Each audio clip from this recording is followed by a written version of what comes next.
Hi friends, இன்னைக்கு வந்து நம்ம வீட்டில் என்ன லஞ்சுன்னா சுண்டக்காய் குழம்பு தாங்க வைக்க போகிறோம். சுண்டக்காய் குழம்பு நாங்கள் எப்படி செய்வோன்றதை உங்களுக்கு நான் வச்சு காட்ட போகிறேன். வாங்க பார்க்கலாம். அதுக்கு என்னென்ன தேவையான பொருள்ன்றதையும் நான் உங்கள்கிட்ட காட்டுறேன். வாங்க பார்க்கலாம்.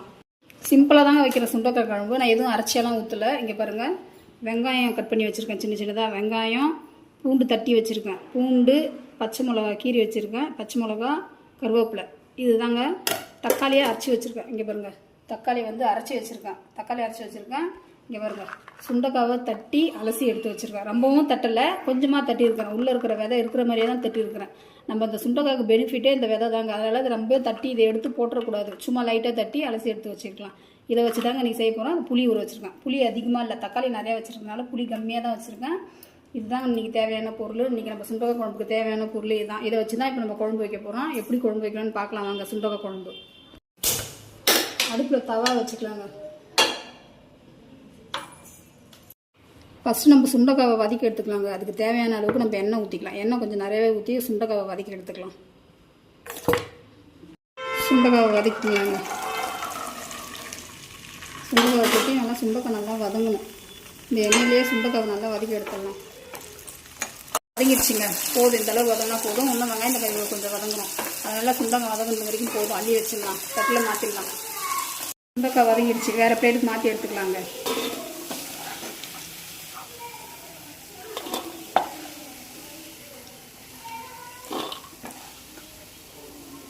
சுண்டக்காவை நல்லா இந்த அளவுக்கு இந்த பதத்துக்கு நம்ம வதக்கி எடுத்து வச்சுக்கலாங்க.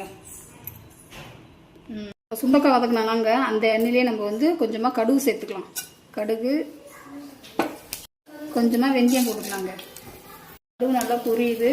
இந்த டைமில் கொஞ்சம் நம்ம ஜீரகம் சேர்த்துக்கலாம். இந்த பாருங்க, ஜீரகம். இங்கே பாருங்க, சுண்டக்காய் குழம்புக்கு மிளகு சேர்த்துக்கங்க. மிளகு சேர்த்தா சூப்பராக இருக்கும். நான் கொஞ்சமாக மிளகு சேர்த்துக்கிறேன். கருவேப்பிலை, கொஞ்சமாக கருவேப்பிலை சேர்த்துக்கிறேங்க. கருவேப்பிலை சேர்த்து கிண்டி வச்சுக்கலாம். கொஞ்சம் ஒரு கைப்பிடி அளவுக்கு பூண்டு தட்டி வச்சிருந்தேன்ல, அந்த பூண்டை சேர்த்துக்கலாங்க. பூண்டு தட்டி போடுங்க, நல்லாயிருக்கும், வாசனையாக இருக்கும். தட்டி போட்டு பூண்டு நல்லா வதக்கிக்கலாம். உடனே 2 பச்சை மிளகா கீரி வச்சுருந்தேன், அதையும் சேர்த்துக்கலாம். அதையும் சேர்த்து நல்லா பச்சை மிளகாவும் வதங்கிட்டு, பூண்டும் பச்சை மிளகா எல்லாம் நல்லா வதங்கணும். மிளகாவும் நல்லா வதங்கிடுச்சுங்க. இப்போ வந்து நம்ம கட் பண்ணி வச்சுருந்தா வெங்காயத்தை சேர்த்துக்கலாம். வெங்காயத்தை சேர்த்து நல்லா வதக்கிடுவோம். போது கொஞ்சமாக கல்லுப்பு சேர்த்துக்கலாங்க. அப்போ தான் வெங்காயம் கொஞ்சம் சீக்கிரம் வதங்கும். அதனால் கொஞ்சமாக வெங்காயத்துக்கு கல்லுப்பு சேர்த்துக்கலாம். வெங்காயம் நல்லா வதங்கிடுச்சுங்க. இப்போ வந்து நம்ம அரைச்சி வச்சிருந்தோம்னா அந்த தக்காளி அது கூட சேர்த்துக்கலாம். தக்காளியை சேர்த்து நல்லா கிண்டிடுவோம். தக்காளி நல்லா எண்ணெய் திரிஞ்ச வரைக்கும் நல்லா வதக்கணும். தக்காளி நல்லா எண்ணெய் திரிஞ்சு வரணும். சாப்பிட்ற எப்படின்னு சாப்பிட்றோம் பாருங்கள். அரைச்சி வச்ச தக்காளி சேர்த்த உடனே நம்ம வந்து இதில் கொஞ்சம் மஞ்சத்தூள் இப்போ சேர்த்துக்கலாம். மஞ்சத்தூள் சேர்த்தோன்னா சீக்கிரம் தக்காளி வதங்கிடும். அதனால் மஞ்சத்தூள் கொஞ்சமாக சேர்த்துக்கலாம். சேர்த்து நல்லா வதக்கி விடணும். இங்கே பாருங்கள், தக்காளி நல்லா வதங்கி எண்ணெய் பிரிஞ்சு வந்துடுச்சு. எண்ணெய் நல்லா பிரிஞ்சு வந்துடுச்சு. இந்த டைமில் வந்து நம்ம ஏற்கனவே வதக்கி வச்சுருந்த சுண்டக்காய் இருக்குல்ல, அதையும் சேர்த்து நல்லா வதக்கிட்டோம். சுண்டக்காவும் நல்லா சேர்த்து வதக்கிட்டோம்.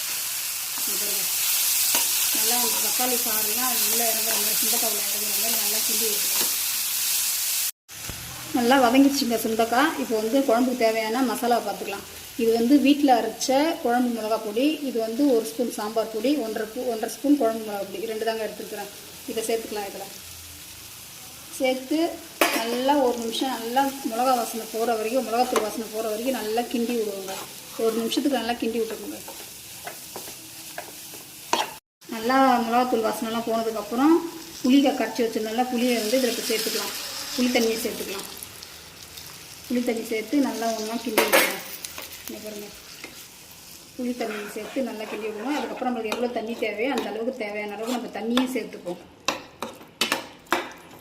இப்போ நம்மளுக்கு தேவையான அளவுக்கு நம்ம தண்ணி சேர்த்துக்கலாம். நம்ம எவ்வளோ தேவையோ அந்த அளவுக்கு தண்ணி சேர்த்துப்போம்.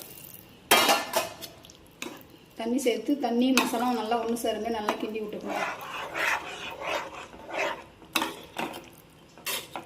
குழம்புக்கு தேவையான அளவுக்கு தண்ணி சேர்த்துட்டு குழம்பு கூட்டியாச்சுங்க. இப்போ வந்து உப்பு சேர்த்துக்கலாம். தேவையான அளவுக்கு உப்பு சேர்த்துக்கலாம். உப்பு சேர்த்து நீங்கள் உப்பு உங்கள் தேவைக்கு அளவுக்கு உப்பு காரம் பார்த்து நீங்கள் போட்டுக்கோங்க. என் தேவையான அளவுக்கு நான் பார்த்துக்குறேன். இங்கே பாருங்கள், எவ்வளோ அழகாக சுண்டக்காய் மேலே மிதங்குது. சுண்டக்காய் குழம்புனால இதாங்க அர்த்தம். இப்படி சுண்டக்காய் நல்லா மிதங்கணும். இன்னும் கொதிச்சோடனே இது கூடவே வந்து எண்ணெயும் பிரிஞ்சு வந்து எண்ணெயும் சுண்டக்காவும் தனியாக காட்டும். சூப்பராக இருக்கும். நான் கண்டிப்பாக உங்களுக்கு காட்டுறேன். அளவுக்கு உப்பு புளி காரம் எல்லாம் கரெக்டாக இருக்குதுக்கா. குழம்புக்கும் தண்ணி தேவையான அளவுக்கு எல்லாம் கரெக்டாக இருக்குது. குழம்பு கொச்சோடனே எப்படி இருக்குன்னு உங்கள்கிட்ட காட்டுறேன். குழம்பு இப்போ மூடி வச்சுக்கோங்க, கொதிக்கிட்டும். குழம்பு கொச்சோடனே பார்க்கலாம் நாங்கள். குழம்பு நல்லா கொதிச்சிருச்சுங்க. குழம்பு கொச்சி வருது. சுண்டக்காய் குழம்புனாலே நம்மளுக்கு அப்பளம் தாங்க மெயின் டிஷ்ஷு அப்பளம் தாங்க. சூப்பராக இருக்கும். இப்போ நம்ம அப்பளம் பொரிச்சு எடுத்துக்கலாங்க. சுண்டக்காய் குழம்புனால அப்பளம் தாங்க மெயின். இப்போ நம்ம அப்பளம் பொரிச்சு எடுத்துக்கலாம் குழம்புக்கு.